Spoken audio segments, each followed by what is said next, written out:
هموطنان عزیز، همه شما را به افتخار 29مین سالگرد رویداد بزرگ تاریخی نوین کشورمان یعنی روز استقلال دولتی جمهوری تاجیکستان صمیمانه تبریک میگویم.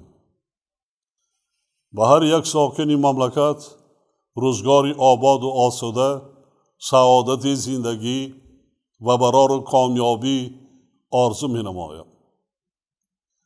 29 سال مقدم مردم ما به استقلال دولتی نائل گردیدند و به اعمار دولت ملی خود شروع کردند.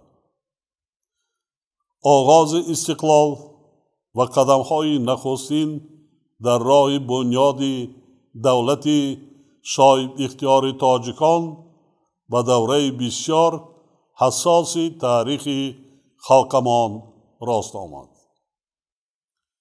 تاجیکستان تازه استقلال ما با گناه خائنان و دشمنان ملت تاجیک و خواجه های خارجی آنها به ضربه جانکاه تاریخی خود جنگی تحمیلی شهروندی روبرو گردید.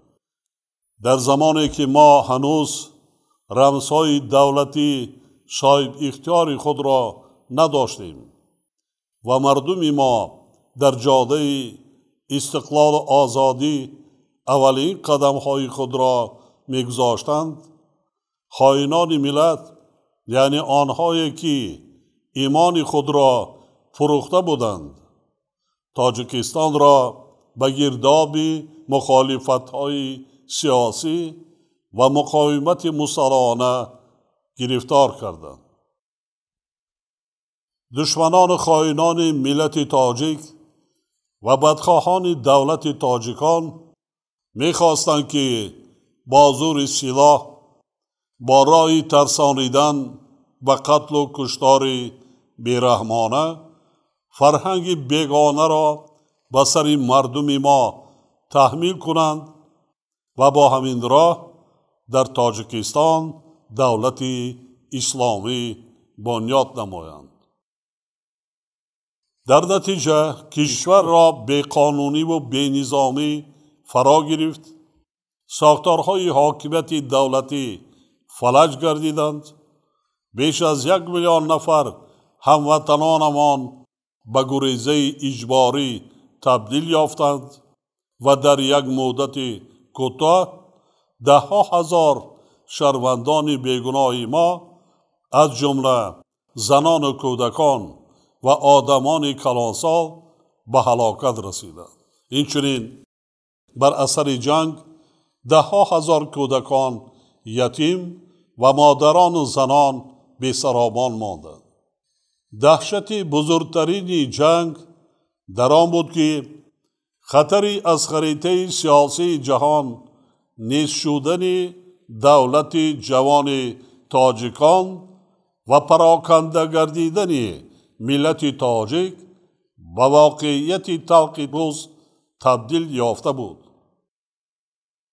در چنین شرایط نهایت وزین و واقعا تقدیرساز فرزندان آگاه ملت و قوه‌های سالم جامعه به خاطر نجات دولت و ملت متحد شدند و تمام سعی و تلاش خود را برای از گرداب جنگ برادرکش تحمیلی رهایی بخشیدن مردم سفربر نمودند. در اجلاس تاریخی 16 شورای عالی که ماه نوامبر سال 1992 در شهر باستانی خوجند برگزار شد، در این جاده و پیش از همه در راه قطع خونریزی نخستین قدم‌ها گذاشته شدند. ما با میل و اراده خلقمان و اعتماد به آینده نیکی کشورمان تمام کوشش و امکانیت‌های خود را در نوبت اول به حل مشکلات نهایت سنگین حیات دولت و جامعه سفربر نموده صاحب اختیاری و یک پارچگی دولت را حفظ کردیم.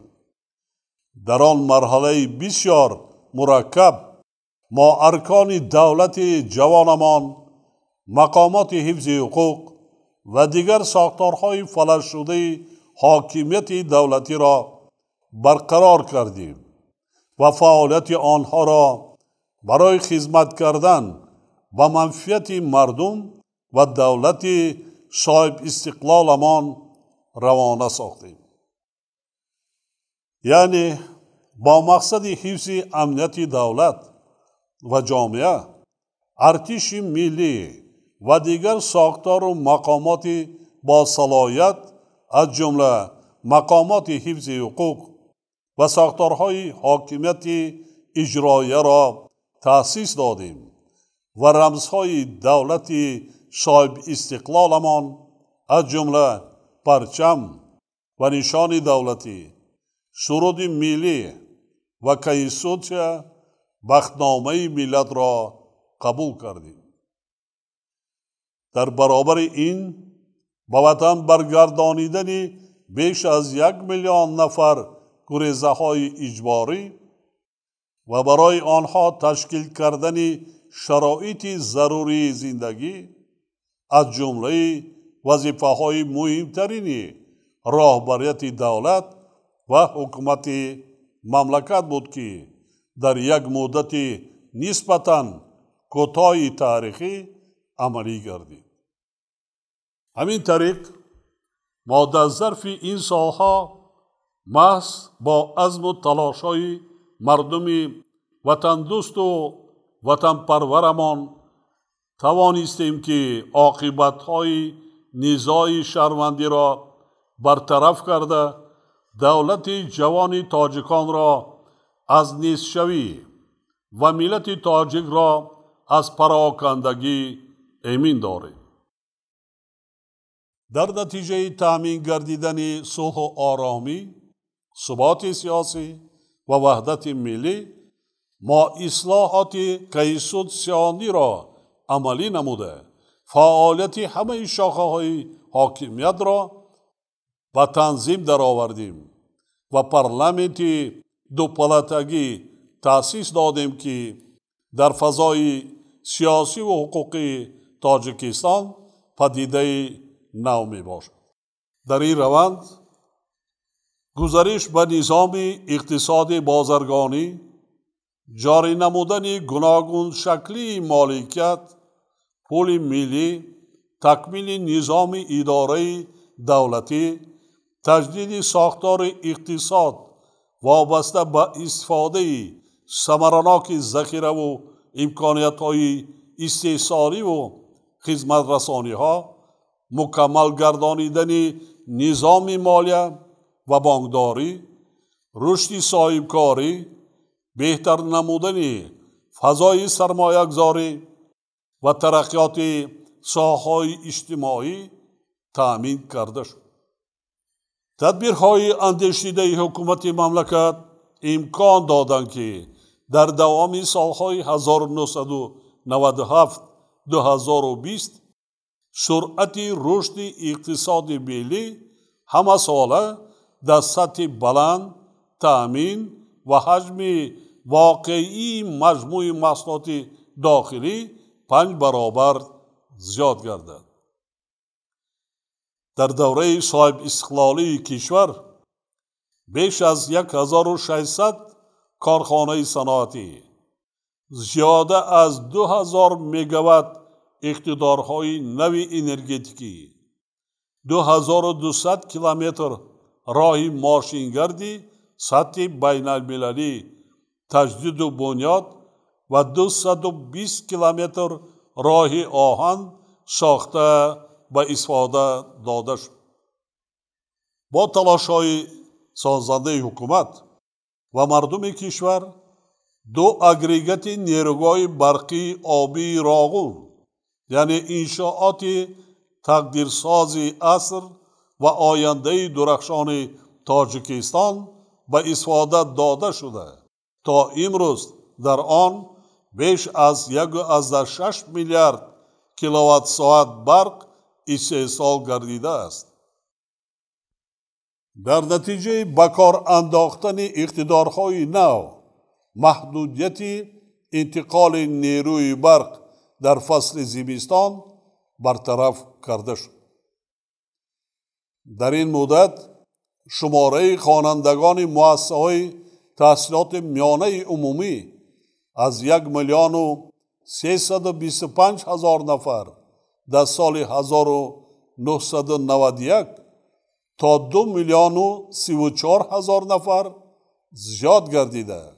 برای فراگیری آنها ساختمان و از نوسازی 3,030 مؤسسه تحصیلات میانه عمومی و بناهای تعلیمی علاوگی با 651,000 جای نشست انجام داده شد. اینچنین شماره مؤسسه‌های تحصیلات عالی کسبی از 13 به 41 و شماره دانشجویان از 69,300 نفر در سال 1991 تا 227,000 نفر زیاد گردید. در ساحه تندرستی و حفظ اجتماعی اهالی در زمان استقلال دولتی 1,258 مؤسسه نو ساخته به استفاده داده شده. شماره عمومی آنها از 2,862 مؤسسه در سال 1991 تا 4,369 مؤسسه در سال 2020 افزایش یافت. در دوره صاحب استقلالی کشور درآمد پولی اهالی 125 برابر افزایش یافته. سطح کمبزاعتی از 83% سال 1999 تا 26.3% پس گردید. دراز عمری میانه اهالی از 70 سال در سال 1991 تا 75 سال بالا رفت. فوت مادران نسبت به سال 1991 3.1 برابر و فوت کودکان 3.5 برابر کاهش یافت. ما از آغاز صاحب استقلالی با تشکل دادن اساسهای سیاست خارجی کشور شروع کرده توسط اندیشیدن سلسله تدبیرهای مؤثر مقام و موقع تاجیکستان را در عرصه بین المللی پیگیرانه تحکیم بخشیدیم. در نتیجه امروز جامعه جهانی تاجیکستان را همچون دولت میشناسد که در حل و فصل مشکلات مبرم گلوبالی پیشرفت بوده. سیاست خارجی متوازن و پیوسته را که اساس آن را اصول درهای گشاده تشکیل می‌دهد تطبیق می‌سازد. تا امروز 3 تشبث گلوبالی تاجیکستان در ساحه آب در عرصه بین المللی دستگیری یافت و تطبیق گردید. حالا اقدام چهارم کشور ما آید به 10 ساله بین المللی عمل آب برای رشد استوار برای سالهای 2018-2028 که از جانب سازمان ملل متحد قبول شده است در سطح ملی و منطقوی و جهانی مورد تطبیق قرار دارد. میخواهم مخصوص تاکید نمایم که همه این کارها را ما به خاطر بهتر نمودن شرایط زندگی خلق شرفمند تاجیک و بلند برداشتن مقام تاجیکستان در بین جامعه بشری انجام داده و همین حس بلند مسئولیت در نزد تاریخ ملت تاجیک و تقدیر امروز و آینده خلق تاجیکستان هر یکی ما را وادار می سازد که استقلال و آزادی دولتمان یعنی مقدسترین و بزرگترین نعمت زندگیمان را با تمامی هستی حفظ کنیم. هوشیار و زیرک باشیم، در غفلت نمانیم، زحمت کشیم و قرض فرزندی خود را در نزد وطن عزیزمان بجای آوریم. در برابر این ما وظیفه داریم که به نورسان و جوانان، نسل آینده ساز خلقمان، تاریخ پرشیب و فراز ملت و تجربه بنیاد دولت ملی را عمیقاً آموزانیم و در ذهن و شعور آنها حس بلند ملی، افتخار وطنداری، محبت به وطن و صداقت به دولت را تحکیم و تقویت بخشد. سبق دیگری دوران صاحب استقلالی این است که نیت و آرزوهای هر یک فرد جامعه و نقشه و برنامه‌های سازنده حکومت مملکت تنها در صورت صاحب وطن آزاد و صاحب اختیار، دولت نیرومند و استوار بودن ما، همچنین در شرایط صلح و آرامی، ثبات سیاسی و وحدت ملی عملی بگردند.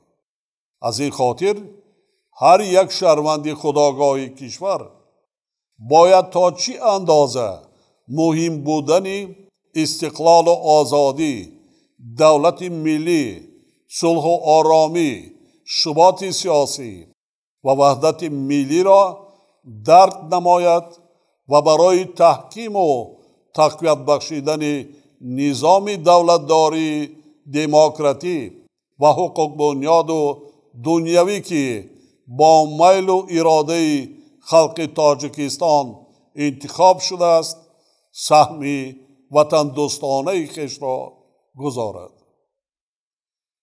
امروزها مردم با ننگ و ناموس و وطن دوست و وطن پرست ما برای استقبال سزاوار جشن مقدس و بزرگ ملی امان 30 سالگی استقلال دولتی تمام قلمرو کشور را به میدان بزرگ زحمت سازنده و فعالیت بنیادگرانه تبدیل دادند.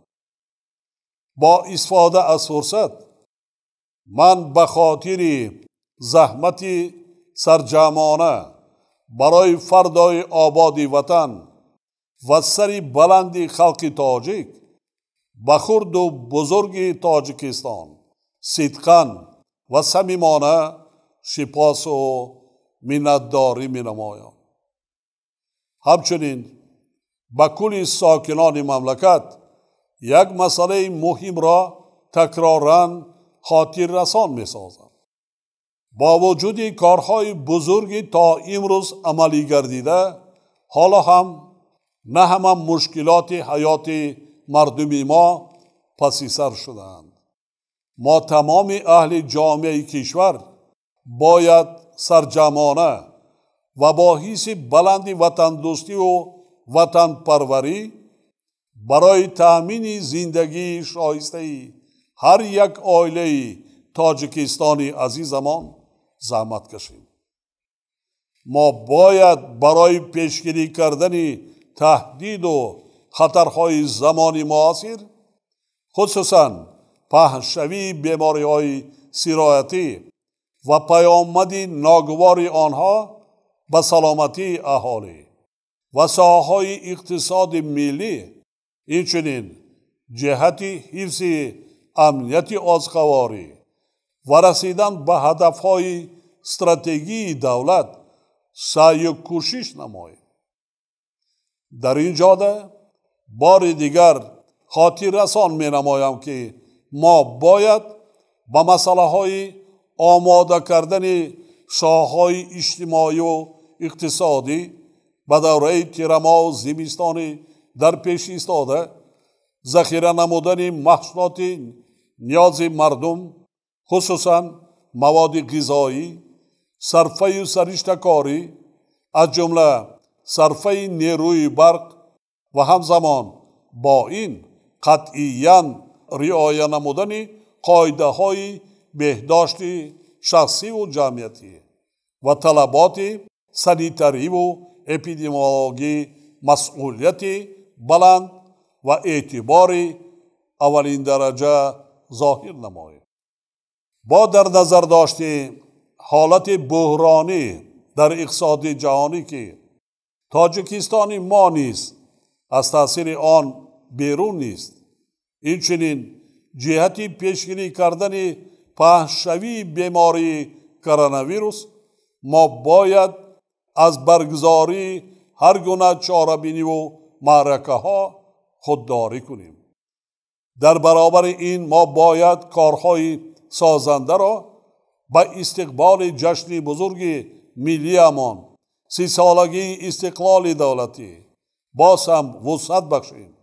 کمبودی های زندگی امان را برطرف سازیم، وطن امان را آباد کنیم و کوشش کنیم که تاجیکستان عزیز ما هم قدم جامعه پیشرفته جهان گردد. با ایثار همین نیت‌های نیک بار دیگر تمام مردم شرفمند و سربلند کشور و هموطنان برون‌مرزیمان را به افتخار جشن بزرگ ملی روز استقلال دولتی صمیمانه تبریک میگویم. به خاندان هر فردی وطن صلح و آرامی، روزگار پرسعادت و بخت و اقبال بلند آرزو می نمایم. جشن استقلال و آزادی مبارک باشد هموطنان عزیز.